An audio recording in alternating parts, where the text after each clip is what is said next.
going back to kind of your college and stuff era and like how like God has helped you and stuff, I've always thought about how like in my dad's early career, right, it was like hard for him, and then like I got diabetes early in his career, and then your early career, Dallas got sick. Yep.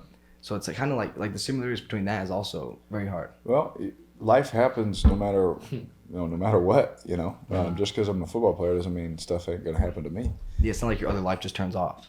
It's not like that just turns off, Oh, I'm playing football, everything just else stops, and that's where, one time I said something like, someone heard me say, I thank God that, he did this or that, and they're like, oh, so he didn't care about the other team? And I'm like, bro, if you knew what I went through, I've thanked him no matter what. I've praised God through the hardest times of my life, not knowing if my son is going to wake up out of this surgery. Yeah. And I'm thanking God, you're still good. You're still faithful.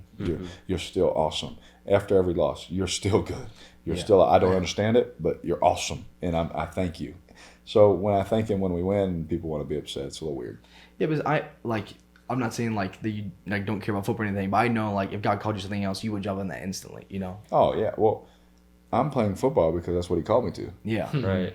If he calls me to something else, then I'm doing that. That's one of the biggest platforms in the world that you can preach the gospel to like millions of people every Sunday. Yeah, absolutely. And I've had the opportunity to preach the gospel to people in Chipotle's in San Francisco. You were there. Freezing cold.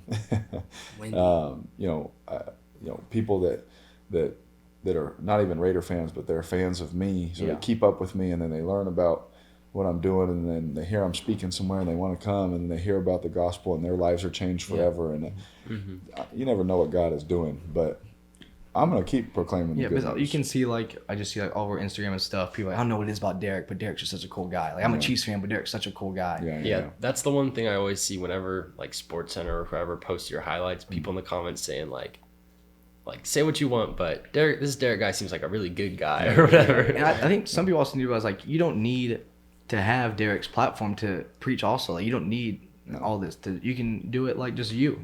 There are people that will listen to this, or there are people, all of y'all, like they're not gonna care what I have to say. There's some people out there that have no idea who I am. Yeah.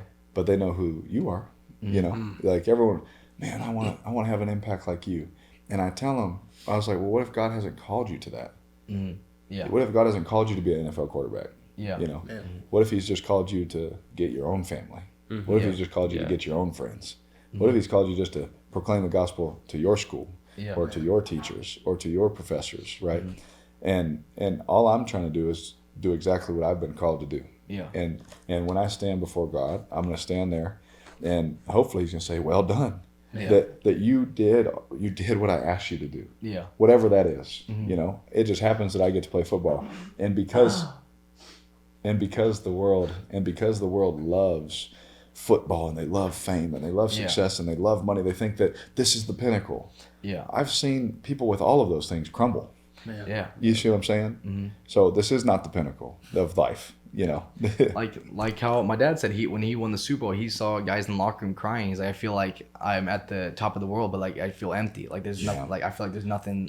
Like I thought this would be the happiest moment, but there's nothing here for me. Yeah, like I strive I want it so bad, right? Yeah, I want it so bad to do that, and for our fans and for our organization, my teammates and coaches and all that. But at the end of the day, like, people don't understand, like, I'm already winning. Yeah. Like, Jesus won, so I already won. Yeah. Yeah. Now, however you want to label me, that's how you want to label me. Yeah. The one who I listen to is way higher than what I have to, whatever you have to say. Yeah. You see what I'm saying? Mm-hmm. I'm an overcomer. I'm victorious, right?